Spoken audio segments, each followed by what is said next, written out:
Mister ladies viewers அனைவருக்கும் வணக்கம். நான் doctor Nithya, Siddha physician. Blood pressure அதிகமாக இருக்கு, என்னென்ன சாப்பிடலாம்? முக்கியமாக இந்த பிளட் ப்ரெஷர் இருந்துச்சுன்னா நிறைய பேருக்கு இருக்கக்கூடிய ஒரு விஷயம், அடுத்ததாக வந்து கொலஸ்ட்ரால் வந்துடும் பயந்துகிட்டே இருப்பாங்க. இன்னொரு முக்கியமான விஷயம், அதுக்கு அடுத்தது வந்து பார்த்தோம்னா கார்டியாக் இஷ்யூஸ், இருதயம் சம்பந்தப்பட்ட பிரச்சனைகள். இது இரண்டுமே வராமல் இருக்கணும். பிளட் ப்ரெஷருக்கும் நான் மாத்திரைகள் சாப்பிடாம இருக்கணும். ஸோ ரொம்ப நாளாக இது கவனிக்க வேண்டிய ஒரு விஷயம். ரொம்ப நாளாக பிபிக்கான மருந்துகள் சாப்பிடும்போது சிறுநீரகம் பாதிப்பு ஏற்பட்டு சிறுநீரகம் தொடர்பான பிரச்சனைகளும் ஏற்பட வாய்ப்புகள் இருக்கு. சரி, இப்போ பிளட் ப்ரெஷர் இருக்குன்னா உணவு முறையில் நான் என்னென்ன மாற்றங்கள் செய்ய வேண்டும்? எல்லாருமே சொல்ற விஷயம் தான், உப்பு கம்மியா சாப்பிடுங்க. அதுக்கப்புறம் வந்து பார்த்தோன்னா எண்ணெய் பதார்த்தங்களை வந்து எண்ணெயில செஞ்ச உணவுகளோ இல்லை ஆயில் வந்து கம்மியா எடுத்துக்கோங்க. அதுலேயுமே வந்து முக்கியமா வந்து பார்த்தோம்னா நீங்க வந்து கடலை எண்ணெய் சாப்பிடக்கூடாது, நல்லெண்ணெய் சாப்பிடக்கூடாது. So only refine oil, sunflower oil மட்டும் எடுத்துக்கோங்க. அதுவும் ஒரு நாளைக்கு இவ்வளோதான் அப்படின்னு சொல்லுவாங்க. உண்மையிலேயே பிளட் ப்ரெஷர் இருக்கிறவங்க தாராளமாக தேங்காய் எண்ணெயை பயன்படுத்தலாம், ஆலிவ் ஆயில் அதையும் பயன்படுத்தலாம்.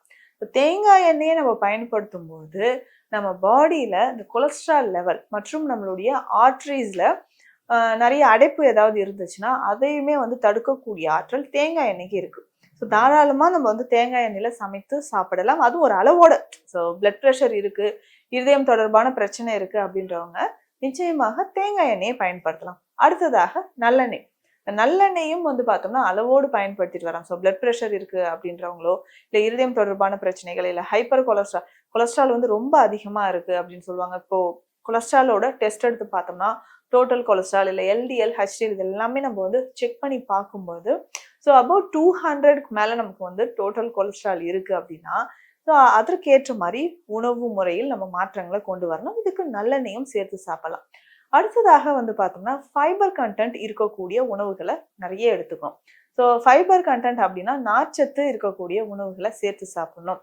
இதில் ஃபர்ஸ்ட் அப்படின்னு பார்த்தோம்னா கீரை வகைகளை உணவில் நிறைய சேர்த்துக்கணும். அதுல முக்கியமாக வந்து பார்த்தோம்னா வெந்தயக்கீரை, அதுக்கப்புறம் வந்து பார்த்தோம்னா பாலக்கீரை மற்றும் பசலைக்கீரை.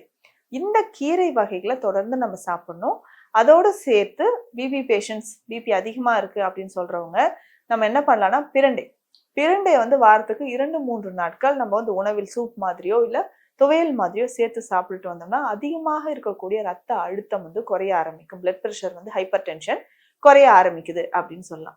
இதற்கு அடுத்தடுத்து வந்து பார்த்தோம்னா உணவு முறையில் நிறைய வந்து இப்போ காலை நேரத்துல நம்ம உணவு எடுக்கிறோம் அப்படின்னா அந்த காலை நேரத்துல இருக்கக்கூடிய உணவை வந்து ரொம்ப வந்து ஹெவியா நெய் சேர்த்து, அதாவது பொங்கல் மாதிரியோ இல்லை தோசை வந்து நிறைய எண்ணெய் விட்டு நம்ம சாப்பிட்றேன் அப்படின்னா அந்த மாதிரி காலை உணவை எடுக்காம ரொம்ப எளிமையாக டைஜஷன் ஆகக்கூடிய ஸோ இட்லியோ இல்லை ஆப்பம், இந்த மாதிரி இடியாப்பம் மாதிரியான உணவுகள், ஆவியில வேக வைத்த உணவுகள் இல்லை இதுலயே வந்து வெஜிடபிள்ஸ் வந்து நம்ம நல்லா ஆவியில வேக வைத்து அதை எடுத்துக்கிட்டோம்னா நமக்கு ஒரு நல்ல பலனை தரும் அப்படின்னு சொல்லலாம் பிளட் ப்ரெஷரை குறைக்கிறதுக்கு.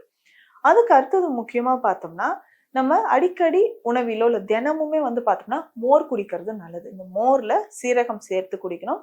மோர், சீரகம், கருவேப்பிலை. ஸோ இது வந்து சேர்த்து குடிக்கிறது அதிகப்படியாக இருக்கக்கூடிய பிளட் ப்ரெஷர். காலையிலே வந்து நல்ல ஒரு 200 ml அளவுக்கு மோர் குடிச்சிட்டோம்னா உடல்ல அதிகமாக இருக்கக்கூடிய பிளட் ப்ரெஷரை அது குறைக்குது, தாராளமாக அது குறைக்குது அப்படின்னு சொல்லலாம். ஸோ தொடர்ந்து வந்து மோர் குடிக்கலாம். அதே மாதிரி பார்த்தோம்னா எலுமிச்சை. ஸோ இந்த எலுமிச்சை, அதுக்கப்புறம் வந்து பார்த்தோம்னா பைனாப்பிள், ஆரஞ்சு, சாத்துக்குடி, இந்த மாதிரி விட்டமின் சி நிறைய இருக்கக்கூடிய, சிட்ரிக் ஆசிட்ஸ் இருக்கக்கூடிய பழங்களை உணவுல நிறைய சேர்த்துக்கணும். இதெல்லாம் முக்கியமா வந்து சொல்லுவாங்க இந்த நார்த்தம் பழம். இந்த நார்த்தம் பழமை சின்ன சின்ன பீசஸா கட் பண்ணி வச்சுட்டு தினமும் ஒரு 2 பீஸ் எடுத்து தண்ணீர்ல போட்டு நல்லா கொதிக்க வைக்கணும். ஸோ அந்த 2 பீஸ் நார்த்தம்பழத்தை ஒரு 2 கிளாஸ் தண்ணி விட்டு நல்லா கொதிக்க வச்சு 3/4 கிளாஸா வந்ததுக்கு அப்புறம் அந்த தண்ணியை குடிக்கலாம். இல்லைங்க நார்த்தம்பழம் கிடைக்கலன்றவங்க எலுமிச்சை பழத்தையும் இந்த மாதிரி ஃபாலோ பண்ணிக்கலாம். ஸோ ஒரு எலுமிச்சை பழத்தை எடுத்து 2ஆ கட் பண்றோம். ஸோ அந்த பாதி எலுமிச்சை பழம் மட்டும் போதும். ஸோ அதையுமே வந்து 2ஆ கட் பண்ணி தண்ணீர்ல போட்டு ஒரு 2 கிளாஸ் தண்ணி விட்டு அது நல்லா கொதிச்சதுக்கு அப்புறம் அந்த தண்ணீரை மட்டும் குடிச்சிட்டு வந்தோம்னா ஸோ அதிகப்படியாக இருக்கக்கூடிய கொலஸ்ட்ரால் கரையிறது மட்டும் இல்லாமல் பிபி நிச்சயமாக குறைய ஆரம்பிக்கும். ஸோ இது எல்லாமே நம்ம ஃபாலோ பண்ணிட்டு வரலாம். முக்கியமாக சித்த மருத்துவத்தில் நம்ம பயன்படுத்தக்கூடிய ஒரு லேகிய வகை தான், அதுவும் வீட்லயே ரொம்ப அழகா செய்யலாம், மிளகு லேகியம். பொதுவாக இந்த மிளகு அப்படின்னு சொல்றது பல பிரச்சனைகளை நம்ம உடல்ல இருந்து தீர்க்கக்கூடிய ஒரு அருமருந்து அப்படின்னு சொல்லலாம். அப்ப இந்த மிளகு எப்படி நம்ம லேகியமாக நம்ம வந்து பயன்படுத்த போறோம்? இது வந்து வயிறு எரிச்சல் வராதா? தொண்டை எரிச்சல் வராதா? வயிற்றுல வந்து புண்கள் ஏற்படுத்திடாதா? மிளகு வந்து காரமான ஒரு மூலிகையாச்சே அப்படின்னு நம்ம கேட்டோம்னா, இத கஷாயமாக வடித்து எடுத்து தான் இத நம்ம வந்து லேகியமாக பயன்படுத்துறோம். பல வருஷமாக இது நம்ம கிளினிக்ல வந்து எந்தெந்த நோய்க்கெல்லாம் இத நம்ம குடுத்துட்டு இருக்கிறோம் அப்படின்னா, கொலஸ்ட்ரால் அதிகமா இருக்கக்கூடியவங்களுக்கு, பிளட் பிரஷர் அதிகமா இருக்கக்கூடிய நபர்களுக்கு, அடுத்ததாக பித்தப்பையில் கற்கள் இருக்கக்கூடிய நபர்களுக்கு. பித்தப்பையில கற்கள் இருக்கு அப்படின்னா, ஈஸியா அத வந்து ரிமூவ் பண்றதுக்கு நாளடைவுல அந்த கல்லு வந்து கரைஞ்சு வெளியே வருவதற்கு மிளகு லேகியம் நமக்கு ஒரு சிறந்த மருந்து அப்படின்னு சொல்லலாம். சரி, இந்த மிளகு லேகியம் எப்படி எடுக்கலாம் அப்படின்னா, ஒரு 100, 150 கிராம் மிளகு நமக்கு தேவைப்படும். அதை எடுத்துட்டு என்ன பண்ண போறோம் அப்படின்னா, இது வந்து ஒரு 1 லிட்டர் தண்ணியில போட்டு இரவு ஊறணும். நைட் ஃபுல்லா அது தண்ணியில 1 லிட்டர் தண்ணியில நல்லா ஊறுனதுக்கு அப்புறம் காலையில இத அடுப்புல வச்சு நல்லா கொதிக்க வைக்கணும். இந்த மிளகு வந்து தண்ணீர்ல நல்லா கொதிக்க வந்து ஒரு 400 ml அளவுக்கு தண்ணீர் வரணும். அந்த அளவுக்கு இது நல்லா கொதிக்கணும். 3ல ஒரு பங்கா கொதிச்சு வந்ததுக்கு அப்புறம் வடிகட்டி அந்த தண்ணியை மட்டும் நம்ம எடுத்துக்க போறோம். இதுவுமே வந்து நல்லா காரமா திக்கா இருக்கக்கூடிய ஒரு கஷாயம் மாதிரி நமக்கு இருக்கும். இந்த கஷாயத்துல தான் நம்ம வந்து லேகியம் செய்ய போறோம். பொதுவா லேகியம் அப்படின்னா இதுல வந்து தேன், கற்கண்டு, நெய் இது எல்லாமே சேர்த்து தான் செய்வோம். குழந்தைகளுமே ரொம்ப விரும்பி சாப்பிடுவாங்க. அந்த மாதிரி செய்யக்கூடிய சமயத்துல நம்ம என்ன பண்ண போறோம்னா, இதுக்கு வந்து கற்கண்டு தேவைப்படுது. கற்கண்டு எடுத்து என்ன பண்ண போறோம்னா, பாகு மாதிரி காய்ச்சிக்கணும். பாகு மாதிரி காய்ச்சின கற்கண்டு எவ்வளோ ஒரு 300 கிராம் அளவுக்கு தேவைப்படும்.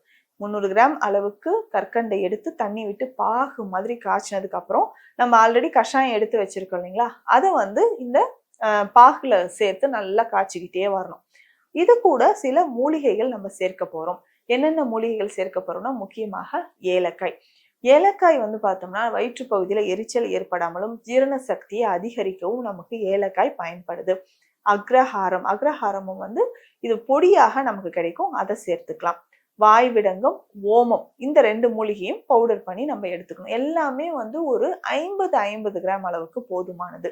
அதுக்கப்புறம் வந்து பார்த்தோம்னா சீரகம், சோம்பு, அதுக்கப்புறம் கிராம்பு, லவங்கப்பட்டை. இந்த மூலிகைகள் எல்லாமே 50 கிராம் பவுடரா எடுத்து ஆல்ரெடி நம்ம கலந்துட்டு இருக்கணும் இல்லைங்களா, அதுல வந்து போடணும். எதுலன்னா நம்ம கற்கண்டு, மிளகு கஷாயம் சேர்த்து பாகு மாதிரி காய்ச்சிட்டு இருக்க அந்த கலவையில நான் சொன்ன இந்த மூலிகையோட பொடி எல்லாமே 50 கிராம் போட்டு நல்லா கிண்டிக்கிட்டே வரணும். தொடர்ந்து இந்த கிண்டும் போது நல்லா கெட்டியாக திரண்டு வர சமயத்துல கொஞ்சம் நெய் சேர்க்கணும். சுத்தமான பசு நெய்யை சேர்த்து லேகியம் மாதிரி கிண்டி நம்ம அடுப்புல இருந்து கீழே இறக்கி வச்சதுக்கு அப்புறம் லேசான சூட்ல இருக்கும்போது கொஞ்சமாக தேன் சேர்த்து கலந்து எடுத்து வச்சுக்கணும். இதுதான் நம்ம சொல்ற மிளகு லேகியம்.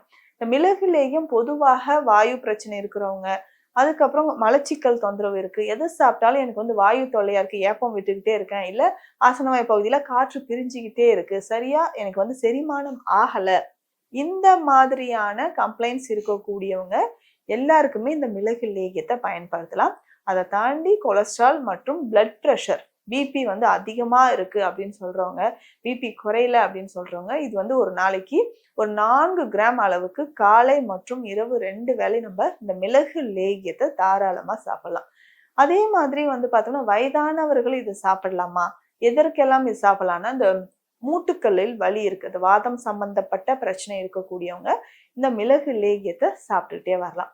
தொடர்ந்து இந்த மிளகு லேகியம் ஒரு நாளைக்கு 2 வேளை சாப்பிடும்போது கிட்டத்தட்ட ஒரு மண்டலம், அதாவது 48 நாட்கள் நம்ம சாப்பிடும் போதே நமக்கு ஒரு நல்ல பலன், நிச்சயமான ஒரு பலனை தருது அப்படின்னு சொல்லலாம். இந்த மிளகு லேகியம் ரொம்ப ஈஸியா நீங்க வீட்டிலேயே செஞ்சுக்கலாம். அதிகமா அதாவது பிபி வந்து அதிகமா இருக்கு, பிளட் பிரஷர் ரொம்ப அதிகமா இருக்கு, ரொம்ப டென்ஷன் ஆயிட்டு இருக்கிறேன், இதனால பல பிரச்சனைகள் வருது அப்படின்றவங்க நீங்க சாப்பிட்ற மருந்துகளோடய இந்த லேகியத்தையும் சாப்பிடலாம். நாளடைவில் பிளட் பிரஷர் குறைய குறைய மருந்துகள் எதுவுமே இல்லாம ரொம்ப ஆரோக்கியமான ஒரு வாழ்க்கையை நம்ம வாழ முடியும். கண்டிப்பா இந்த மிளகு லேகியத்தை ட்ரை பண்ணி பாருங்க. மீண்டும் அடுத்த பதிவில் சந்திக்கலாம். நன்றி.